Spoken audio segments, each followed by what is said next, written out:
বারুইপুরে BJP কর্মী খুনে গ্রেফতার বিজেপি কর্মী। পুলিশের জালে মূল অভিযুক্ত সুজন মণ্ডল সহ 4 জন। গতকাল রাতে গ্রেফতার করা হয়েছে সুজন মণ্ডল, কৃষ্ণা মণ্ডল, কনক মণ্ডল এবং অনিল নাইয়াকে।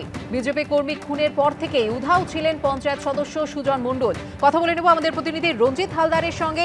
রঞ্জিত, রাজনৈতিক পরিচয় যেমনটা জানা যাচ্ছে বিজেপি করতেন এনারা এবং তারা বিজেপি কর্মীর খুনেই অভিযুক্ত।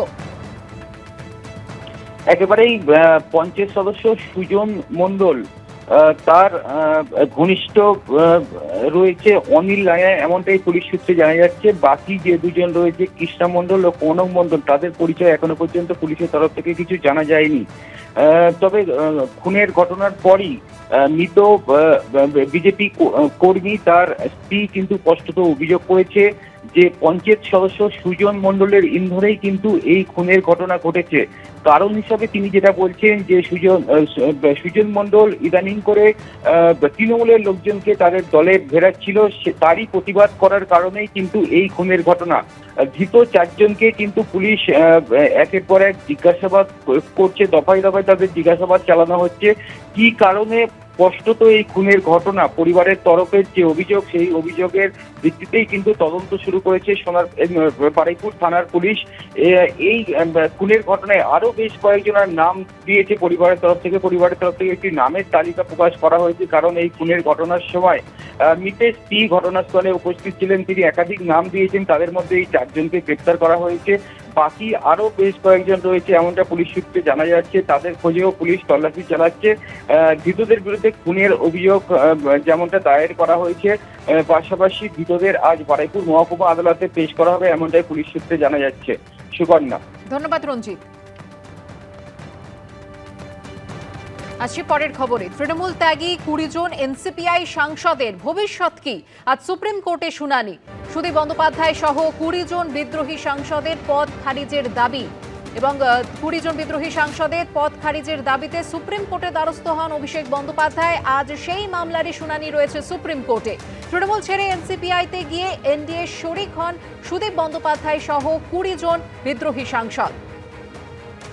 তৃণমূল ত্যাগী 20 জন এনসিপিআই সাংসদের ভবিষ্যৎ কি হবে? আজ সুপ্রিম কোর্টে সেই মামলার শুনানি রয়েছে।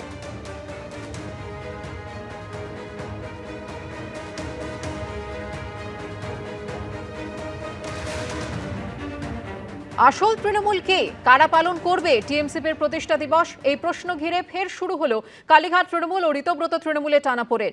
শুক্রবার টিএমসিপির প্রতিষ্ঠা দিবস, তার জন্য মেয়র রোডে কর্মসূচির অনুমতি চেয়ে দুপক্ষই আদালতের দ্বারস্থ হয়েছে। আজ শুনানির সম্ভাবনা। 21শে জুলাই পালন নিয়ে কালীঘাট তৃণমূল ও ঋতব্রত তৃণমূলের টানাপোড়েন দেখেছিল রাজ্যবাসী। শুক্রবার তৃণমূল ছাত্র পরিষদের প্রতিষ্ঠা দিবস, তার আগে ফের একবার সামনে এলো কালীঘাট তৃণমূল ও ঋতব্রত তৃণমূলের টানাপোড়েন। সংঘাতের জল গড়ালো আদালতে। দুতরফেই মেয়র রোডে গান্ধী মূর্তির পাদদেশে টিএমসিপির প্রতিষ্ঠা দিবস পালনের জন্য অনুমতি চাওয়া হয়েছে। এরই মধ্যে পুলিশের বিরুদ্ধে 28শে আগস্ট অর্থাৎ শুক্রবার তৃণমূল ছাত্র পরিষদের প্রতিষ্ঠা দিবসের কর্মসূচির অনুমতি না দেওয়ার অভিযোগ তুললেন মমতা বন্দ্যোপাধ্যায়। আমরা ভদ্রতা করছি, 27শে জুলাই পারমিশন চেয়েছি আমরা পুলিশের কাছে 28শে আগস্টের জন্য, আজ পর্যন্ত পারমিশন পাইনি। প্রতি বছর মেয়র রোডে গান্ধী মূর্তির কাছে টিএমসিপির প্রতিষ্ঠা দিবস পালন করে তৃণমূল। প্রধান বক্তা হিসেবে ভাষণ দেন মমতা বন্দ্যোপাধ্যায় ও অভিষেক বন্দ্যোপাধ্যায়। কিন্তু রাজ্যে রাজনৈতিক পালাবদলের পর পরিস্থিতি বদলে গেছে, ভেঙে খান খান হয়ে গেছে তৃণমূল। এই অবস্থায় মেয়র রোডে টিএমসিপি প্রতিষ্ঠা দিবস পালন করতে চেয়ে কলকাতা হাইকোর্টের বিচারপতি সৌগত ভট্টাচার্যের এজলাসে কালীঘাট তৃণমূল শিবিরের হয়ে আবেদন করেন প্রিয়াঙ্কা অধিকারী। ওই একই জায়গায় টিএমসিপি প্রতিষ্ঠা দিবস পালন করতে চেয়ে আদালতের দ্বারস্থ হন ঋতব্রত তৃণমূল শিবিরের সুদীপ রাহ। ফলে ইতিমধ্যে এই নিয়ে জটিলতা তৈরি হচ্ছে। এরই মধ্যে সোমবার নিজেদের আসল তৃণমূল দাবি করে 28শে আগস্ট কালীঘাট তৃণমূল শিবিরকে মেয়র রোডে অনুমতি না দেওয়ার আবেদন চালালো ঋতব্রত তৃণমূল। দেখুন, আমরা মেয়র রোড চেয়েছি, এখনও কোনো আমরা নির্দেশ পাইনি। ব্যাপারটা নিয়ে ওনারা হাইকোর্টে গেছেন, আমাদেরও হাইকোর্টে পার্টি করা হয়েছে। তো স্বাভাবিকভাবে ওয়েট করছি অর্ডারে, মানে গায়ের জোরে তো কিছু করা যায় না। তো আমরা চিঠি লিখেছি, প্রশাসনের পারমিশন চেয়েছি, পারমিশনের অপেক্ষা করছি। আমরা মিটিং করতে গেলে আমাদের কোর্টে গিয়ে পারমিশন চাইতে হচ্ছে কেন? ভারতবর্ষে সংবিধান নেই, গণতন্ত্র নেই, কেন আমরা একটা আন্দোলন করতে পারবো না? কেন আমরা একটা মিটিং করতে পারবো না? এদিনই বিজেপির বিরুদ্ধে তাদের কর্মসূচিতে বাধা দেওয়া, ভয় দেখানোর মতো অভিযোগে সুর চড়ান মমতা বন্দ্যোপাধ্যায়।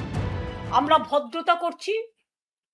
27শে জুলাই পারমিশন চেয়েছি আমরা পুলিশের কাছে 28শে আগস্টের জন্য। আজ পর্যন্ত পারমিশন পাইনি। কোনো জায়গায় মিটিং এ পারমিশন দেওয়া হচ্ছে না। ডেকোরেটরকে ভয় দেখানো হচ্ছে, মাইক ম্যানকে ভয় দেখানো হচ্ছে, এমনকি হোটেলে ভাড়া নিলেও হোটেলের মালিককে ভয় দেখানো হচ্ছে। ফেসবুকেই থাকুন আপনি বিকালবেলা, আপনাকে রাস্তায় বেরোতে হবে না। আর রাস্তায় আপনি যাতে না বেরোতে পারেন তার ব্যবস্থা আমি করব। আপনি বারুইপুর নিয়ে খেলতে গেছিলেন, গোল খেয়ে বাড়ি এসেছেন। আপনি হালিশহর নিয়ে চেষ্টা করেছিলেন, সেখানেও ডবল গোল খেয়ে বাড়ি এসেছেন। যত কথা কম বলুন, বিশ্রাম করুন, অনেক বয়স হয়েছে। টিএমসিপির প্রতিষ্ঠা দিবস নিয়ে বিচারপতি সৌগত ভট্টাচার্যের এজলাসে দায়ের হওয়া 3টি মামলারই মঙ্গলবার শুনানি হওয়ার কথা রয়েছে। সৌভিক মজুমদার, দীপক ঘোষ ও আশাবুল হোসেনের রিপোর্ট, এবিপি আনন্দ। এবিপি আনন্দ, এগিয়ে থাকে, এগিয়ে রাখে।